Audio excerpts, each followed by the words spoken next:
सकाळचे 4:30 वाजले. आमच्या घरात अस्वस्थ शांतता पसरली.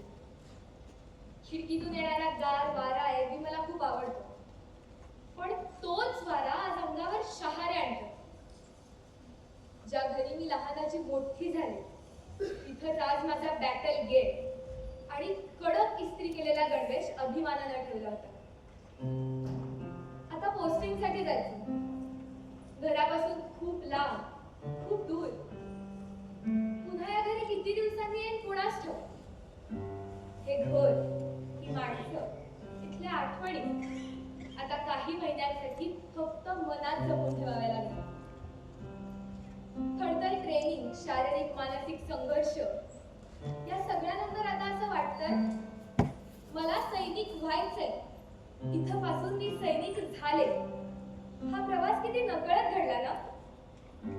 इतर वेळी घराच्या झोक्यावर तासन तास झुलणारी मी आता जीवन मरणाच्या झोक्यावर झुलते. आई माझ्यासाठी डब्यात काहीतरी भरतीये.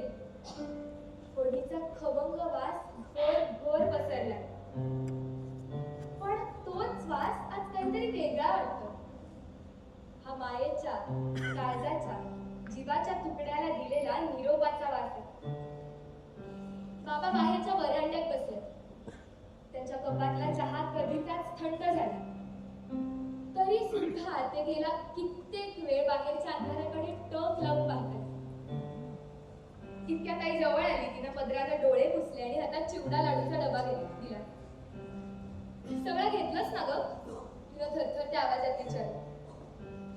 मी फक्त मान डोलावून उत्तर दिलं. कसं सांगू आईला की मी माझं अर्ध मनच या घरी मागे सोडून चालली आहे. मला बाहेर घ्यायला गाडी आहे. मी उंबऱ्याजवळ आहे. याच उंबऱ्यावर बसून तासन तास मी पावसाच्या धारा मोजल्या होत्या. बाबांची वाट पाहिली होती. आता बाबा इथे बसून माझी वाट पाहतील.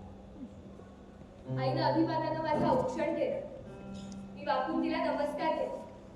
बाबांना नमस्कार करायसाठी खाली वाकले तेव्हा त्यांनी मला घट्ट उचललं आणि घट्ट मिठी मारली.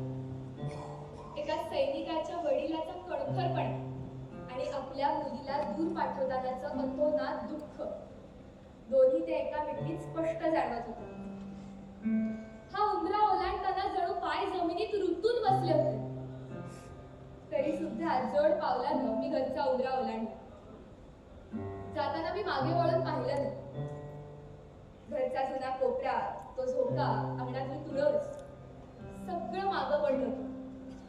कारण मला माहिती होतं मागे वळले तर घरची माया आडवेल आणि पुढे गेले तर देशाचा तिरंगा सावरेल. म्हणूनच मी जड पायांनी या घराचा निरोप घेतला. ये फौजी भी बड़े कमाल के होते हैं. जेब के छोटे बटवे में परिवार और दिल में सारा हिंदुस्तान रखते हैं.